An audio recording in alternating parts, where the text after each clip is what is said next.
Hey, Jevon, welcome to Brooklyn. Thank you. Just curious, this is one of those trades that kind of gets reported a couple weeks ago, becomes official the last couple days. How'd you first kind of hear about it, and what was your first reaction about learning you were coming to Brooklyn? Heard about it. My agent called me like right before it got released and told me I was going to Brooklyn.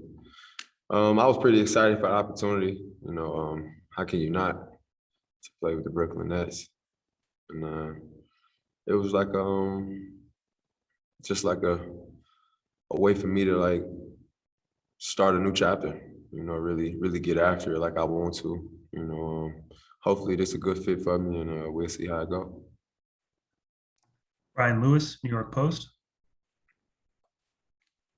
Hey, welcome to Brooklyn. I'm curious. I mean, you've been known for defense all the way back since WVU days.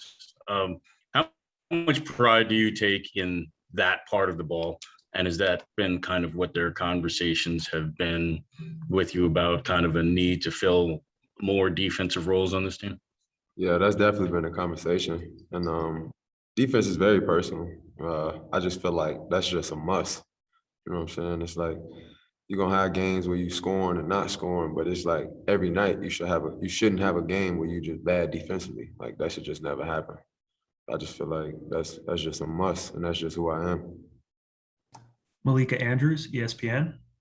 Hey, Jevon, welcome. I'm curious, you're coming from a team that just fell a little bit short, and this is a Nets team that has championship aspirations that they feel are very attainable.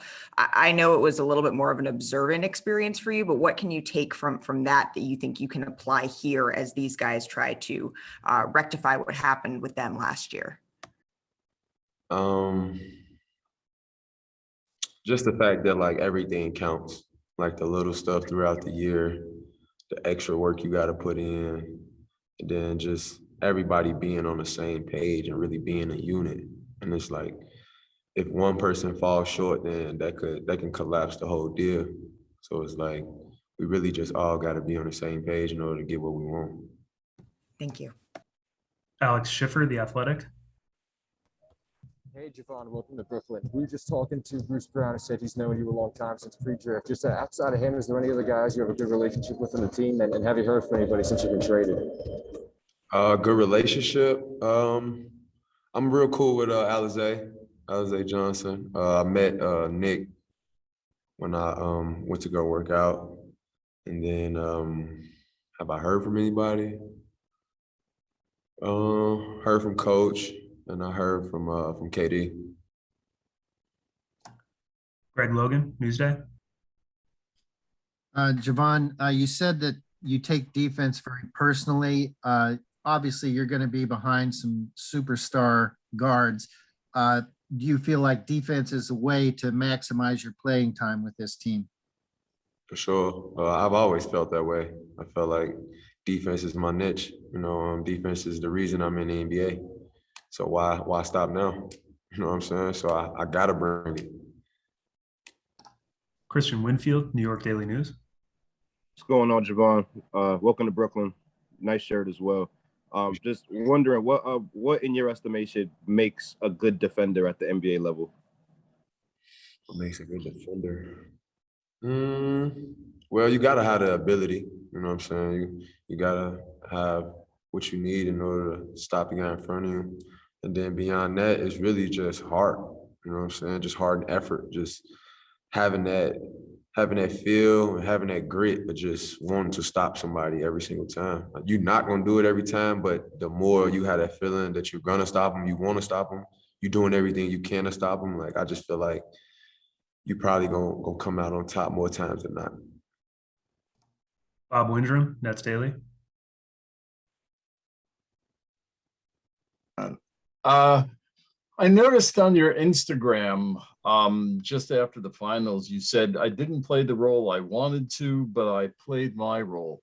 What did you mean by that?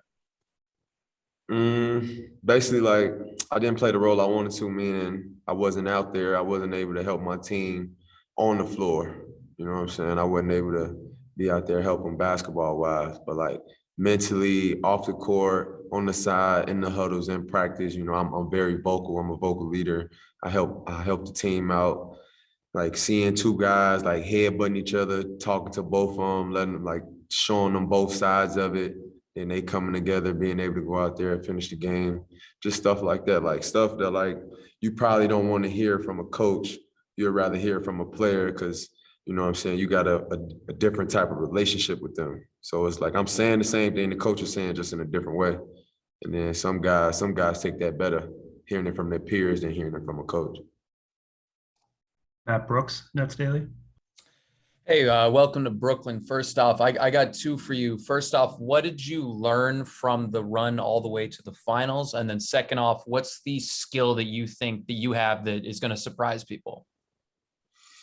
Like I said earlier about what I learned, just like the small details it take, you know what I'm saying, to win like throughout the season. Like every little thing counts. You know, it's some stuff guys like to blow off, like, oh, I'm gonna do it in the playoffs, or I'm gonna do it then, I'm gonna do it then. It's like making a habit of it, doing it every day is what's really gonna get you there for real. And what was the second part to your question? Just the skill that's going to surprise people the most. If I tell you, it wouldn't be a surprise. So I'm gonna hold off on that. Good answer. All right, we're going to wrap things up. Last question, Tom Dowd, BrooklynNets.com. Hey, Jevon, just looking back through your bio and looking back at your college days, you were academic All-American of the Year for basketball. Was curious what your focus was academically, what your study and interest was. I majored in sports management. You know, I was just one of those guys that was just like,